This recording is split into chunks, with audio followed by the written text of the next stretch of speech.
Introducing the Adventures of Charity!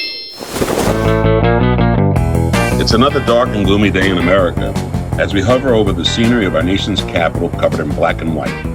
Just beyond the Potomac River, you could see the Lincoln and Washington monuments as well as Capitol Hill itself looming in the background as we zoom in on Congress into a deceptively random window of an office on the southwest corner of the building, where we entered to find two old men in sharp suits talking money and politics. So you see, Senator, we simply must continue to fund the social welfare programs our people so desperately depend upon. It is our solemn duty to provide for the needs of all our citizens, and my organization stands ready to provide all the incentive you and your constituents should need. I don't understand why we need this program in the first place, Mr. Chemers. Our community should learn to stand on their own 2 feet once more. Our government was never designed to take such a burden for the public. It's just not our job. With all due respect, Senator, have you recently visited these communities? Have you lived their struggles? Have you carried their burdens? We can't simply turn a blind eye and ignore them. The government must provide whatever the public needs for public good. A powerful government means a powerful country overall. Besides, what would your constituents think if you passed on an opportunity like this? What would it mean for your reputation? Think of your re-election. My organization will even handle your entire campaign. All you have to do is place your trust in me. I would never steer you wrong. The collector smiled with a sinister smirk as he peered piercingly into the eyes of the vulnerable senator, placing him, as with many in Washington, under his most lucrative and alluring spending spell, convincing them to do nothing else but spend, and spend themselves into abysmal oblivion. You drive a hard bargain, Mr. Chemers, and we've known each other for a long time. You obviously know what you're doing. You'll have all the funding your organization needs to keep the cogs of the machine running smoothly. As always, Senator, I am honored to take on this heavy burden for my country. As Mr. Chemers walked out the door into the halls of Congress, he was met by his personal assistant, Mr. Antonio Santorini, who accompanied his boss through hallways as they spoke. Another victory, boss? Yes, Antonio. I believe we have scored another victory. But it will mean nothing if we do not deal with this new little problem of ours. Has it been taken care of? Yeah, about that. Our guy down in Cape City, he's gone a little crazy, boss. What do you mean crazy? The Trixie man? Of course he's nuts. That's exactly why I pay him. Yeah? What happened now? Let's just say he's not exactly our man anymore. Calls himself the philanthropist now. Thinks he's some sort of big shot hero. Word on the street is he was convinced by some girl wearing star stripes and calls herself Charity. This isn't the first time that young woman has thwarted my operations. It's time we put an end to this, Antonio. I want you to deal with this matter personally, as quickly and quietly as possible. Of course, boss, I'll get right on it. No problem. I know what I'm doing. It seems like this girl is on a mission to save America. She needs to learn that America belongs to me. We cannot afford to be exposed to Antonio. I want this dealt with ASAP. As Charity brought America to D.C., the trail behind her began coming to life with color. She slowed down to track down the lead she was given by the philanthropist, formerly known as Trixie Man. She chatted with the three trustees through her comm radio. Yeah, I definitely have a lead, guys. The collector and his goon should be somewhere in this city. I'll find them somehow, and when I do, I'll give you the signal. We'll be ready, Charity. But please be sure to pick up the little gift I left for you at the post office. You're going to need it. Thanks, Chigaro. That was so charitable of you. Do not underestimate the powers of the collector.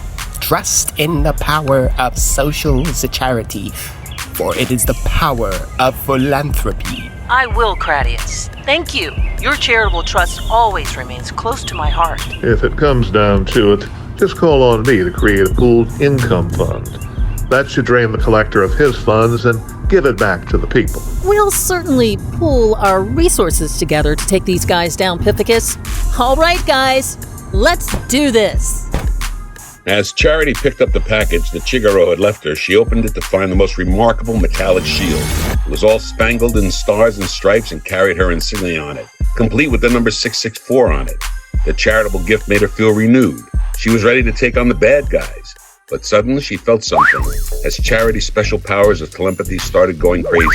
She quickly dodged a giant negative dollar sign and deflected another with a new shield. It was Santorini, the collector's enforcer. You've made some people very angry, young lady.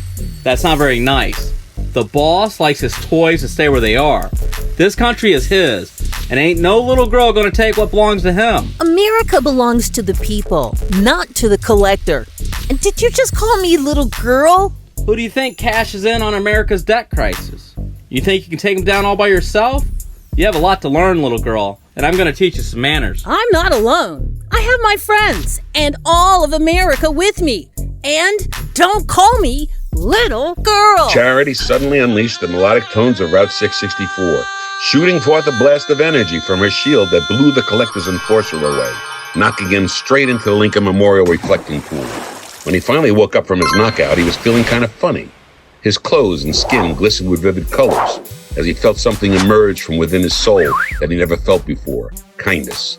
Charity suddenly let out her musical melodies and called upon her 3 trustees, who swooped in to zap the whole city with color and light. Meanwhile, the collector was watching from a close distance, noticing how Charity and the trustees were suddenly taking over Washington.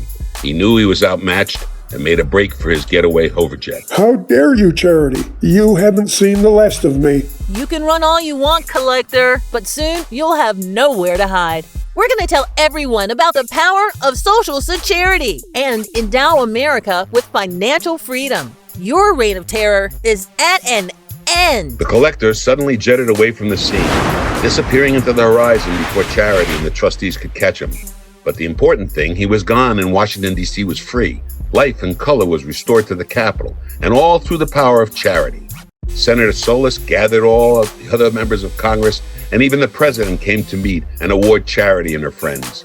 They all wondered and asked about Social Security, inquiring as to what it was all about. Social Security is about philanthropy, taking the responsibility of providing charity and social services out of the hands of our government, which was never designed to carry those burdens in the first place, and gives that power back into the hands of the people. Through the power of charity, we can endow America with a network foundation of charitable givers who can use either a charitable gift annuity, charitable remainder trust, or a pooled income fund to both create solid income for their own lives and reduce the overall tax burden of America. If enough people opt out for Social Security, we can greatly reduce America's debt by over $28 trillion by 2050. 2050! You can start today by contacting one of our professional philanthropic advisors at socialsecurity.org. Like us on Facebook at Social Security. Watch our webcast every week, Route 664, The Road to Human Kindness. And listen to all the great music and conversation on Route 664 Radio. Together, we can endow America.